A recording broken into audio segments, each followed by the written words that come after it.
सिर्फ एक बात है कि नैब के कानून की तरमीम हो जाए और इनकी जान छूट जाए।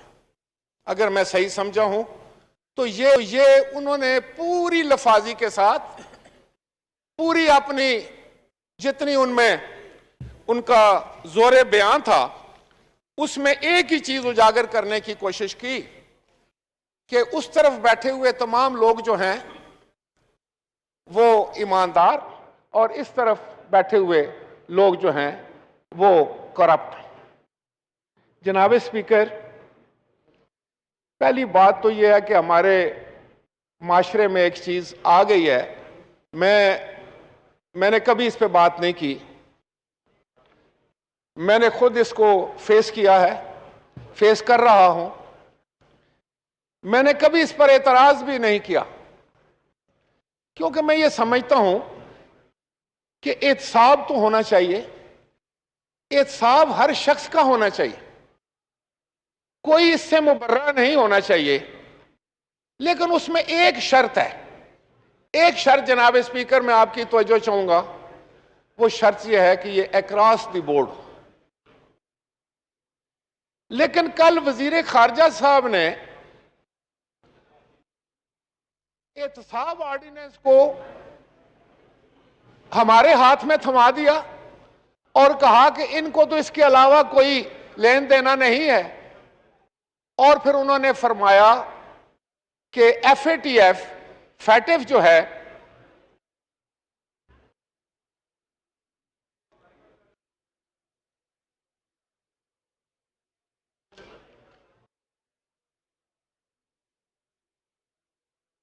जी राजा परवेज अशरफ साहब। वजीर खारजा साहब ने फरमाया कि फैटिफ जो है वो पाकिस्तान का एक कौमी मसला बन चुका है, पाकिस्तान के मुफाद में है कि हम ग्रे लिस्ट में ना रहें और अल्लाह ना करे कि हम ब्लैक लिस्ट में चले जाएं। और इसको कौमी फरीजा था और अपोजिशन ने इसे कोता नजरी करते हुए ज्यादा दिलचस्पी और पूरी दिलचस्पी जो है वो तो नैब ऑर्डिनेंस में ली और फैटिफ में इनकी कोई दिलचस्पी नहीं है। ये था उनका सरमन, ये था उनका पैगाम, ये था उनका खुलासा उनकी तकरीर का जो कि पाकिस्तान की आवाम तक वो पहुंचाना चाहते थे। वो यहां पर मौजूद नहीं है, मैं चाह रहा था कि वो मौजूद हों तो मैं उनके सामने ये गुजारिश करूं। जनाब स्पीकर, ये कितना ख्वाजा साहब, जनाब स्पीकर जी आप बात कर लें, खाई साहब आप कर लें, खाई साहब। जी जी राजा परवेज अशरफ साहब। जनाब स्पीकर, दुश्मनाम तुराजी, इल्जाम लगाना, बोतानबाजी, एक दूसरे का चेहरा खराब करना, ये तो एक तसलसल से आ रहा है और अभी हमारी पॉलिटिक्स का भी हिस्सा है और शायद माशरे का भी हिस्सा हो गया है। किसी को जरा तामुल नहीं होता कि किसी की पगड़ी उछाल दे और किसी के ऊपर गलत इल्जाम लगा दे। मकसद सिर्फ ये होता है कि सियासी फायदा किस तरह हासिल हो, और ये एक वतीरा है और जो बदकिस्मती से बन चुका है। हम जो लोग अपने आप को लीडर्स कहलाते हैं, जिन्होंने माशरे की समत को ठीक रखना था, जिन्होंने एक रोल मॉडल बनना था, हम खुद उसका शिकार हो चुके हैं। जनाब स्पीकर, हम तो बड़े सुकून से बैठते हैं जब कोई तकरीर करता है तो जी मुझे बड़ी है जी, तो मैं ये कह रहा था कि उनको जरूर टाइम दे, तो लेकिन मेरी बात भी जरा सुन लें। आपकी बात बिल्कुल, मैं तो आप बैलेंस सर बात हमको करूंगा। और उसमें तो वजीर खारजा साहब ने कहा कि ये एक ऐसा मसला है जो कौमी मुफाद का मसला है, जिससे पाकिस्तान का मुफाद वाबस्ता है और हम उस मफाद से चश्म पोशी करते हुए अपनी जात पर आ गए हैं। हम नेशनल सिक्योरिटी की बात नहीं कर रहे, हम पर्सनल सिक्योरिटी की बात कर रहे हैं। ये उनके अल्फाज थे। जनाब स्पीकर, क्या मैं पूछ सकता हूं वजीर खारजा साहब से कि ये फैटिफ का बिल जो है ये स्टैंडिंग कमेटी में कब आया?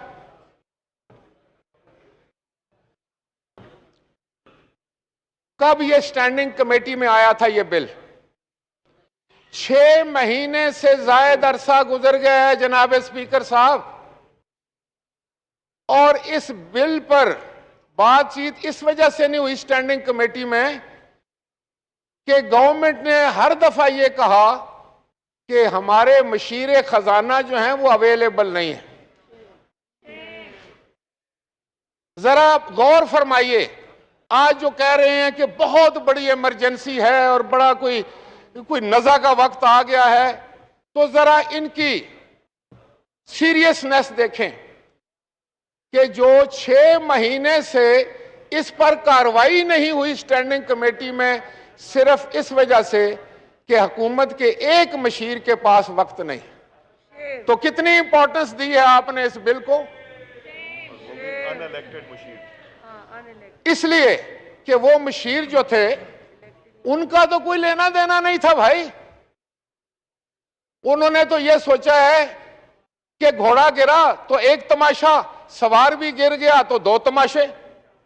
आप फैटफ में रहें या ना रहें, वो तो नॉन इलेक्टेड आदमी जो है उसका क्या ताल्लुक।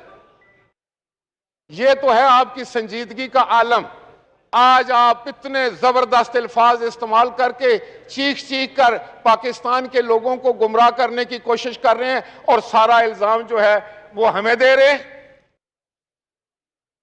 जनाब स्पीकर, मैं नहीं किसी को ईमानदारी का सर्टिफिकेट देता, ना बेईमानी को। मैं किसी को करप्ट नहीं कहूंगा, यह काम अदालत का है। लेकिन मैं ये जरूर कहूंगा जनाब स्पीकर कि कहां मैं और कहां आबे कौसर में धुली ये खलकत, मेरा तो दम घुट रहा है इन पारसाओं में।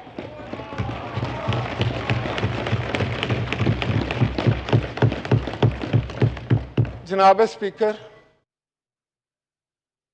अगर ये वतीरा जारी रहता है तो शायद 2 साल तो गुजर गए एक डंडोरा पीटते में कि करप्शन करप्शन करप्शन, बाकी सब करप्ट और आप ईमानदार। चलें यार, ये मान भी लेते हैं, मैं तस्लीम कर लेता हूं कि आप बहुत ईमानदार लोग हैं, लेकिन खुदा की कसम पाकिस्तान के अवाम ये मानने के लिए तैयार नहीं है।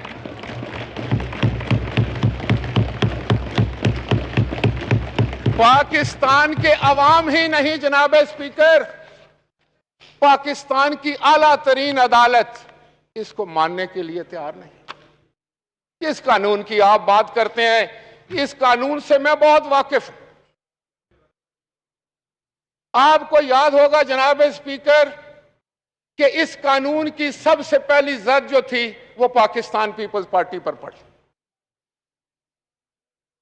2002 की असेंबली में मैं मेंबर था, मेरे साथी यहां बैठे हैं, हमारे पास मेजॉरिटी थी, हम हुकूमत बनाने के अहल थे, लेकिन हमारे 9 बंदों को, 9 मेंबरान को इसी नैब ने डिफेक्शन करवाई, उनका नाम पीपल्स पार्टी पेट्रियट रखा गया और 1 वोट से जनाब जमाली साहब की हुकूमत बनी। इस नैब को मैं पहचानता हूं, इसका मुझे इल्म है, इसको हमने भुगता है। मेरी कायद बेनजीर भुट्टो ने भी भुगता है, आसिफ अली जरदारी ने भी भुगता है। अब आप नौजवान कायद को भी मुलव्वस कर रहे हैं, उसको भी भुगतने के लिए कह रहे हैं, भुगतेगा वो भी, मैं भी भुगत कर रहा है। और मैं आपको यह बताऊं कि जिसने भी बनाया है मेरे भाई, ना आप बचेंगे ना हम बचे हैं ना ये बचे हैं, वारी वारी बात है, आज कल और परसों की बात है, बस इससे आगे बात नहीं जाएगी। ये कल मैं कहा करता था तो नून से खड़े होकर मेरे भाई यहां कहा करते थे कि सारे स्कैंडल पीपल्स पार्टी के हैं, नून लीग का तो एक स्कैंडल भी नहीं है। आज आ गए ना स्कैंडल, आप भी खुश हो लो, आप भी खुश हो लो, इतने स्कैंडल आएंगे कि आप परेशान हो जाएंगे। आप इसको जारी रखना चाहते हैं, अल्हम्दुलिल्लाह रखें, लेकिन मैं यहां पर यह कहना चाह रहा हूं कि फैटफ अगर पाकिस्तान के हक में है, पाकिस्तान के लिए जरूरी है, पाकिस्तान, कोई भी पाकिस्तानी जो पाकिस्तान से मोहब्बत करता है, जो मुहिब वतन है। लेकिन वजीर खारजा साहब, सिर्फ मुहिब वतन डिवाइड के उस तरफ तो नहीं है। क्या आप ये कहना चाहते हैं कि ये जो पाकिस्तान बैठा है, जो आधे से ज्यादा पाकिस्तान है, ये मुहिब वतन नहीं है? एक जानिब कौमी असम्बली का इजलास जारी है, दूसरी जानिब वज़ीर इत्तलात पंजाब फयाज़ुल हसन चौहान मीडिया से गुफ्तगू करें। दूसरी जानिब कौमी असम्बली का इजलास जारी है, अरकान असम्बली इजहार ख्याल करें। नाअहलियत, देखिए ये सुप्रीम कोर्ट ने लिखा है यार, जाकर झगड़ा करो, उसे एक्सपंज करवा के लाओ। आपस में लुकमेबाजी ना करें, बिल्कुल लुकमेबाजी ना करें, ना पीछे से आप नारेबाजी करें, पूरा मौका दें बोलने का। मसला है तो सुप्रीम कोर्ट में जाएं और इस फैसले में जाएं, जाके इस पे जाके रिव्यू करवाएं और ये रिमार्क्स जो ऑनरेबल जज ऑफ द सुप्रीम कोर्ट के एक्सपंज करके लेकर आए। अगर आप एक्सपंज नहीं करवाते तो ये क़यामत तक आपका पीछा करेंगे और ये हकीकत पर मबनी है।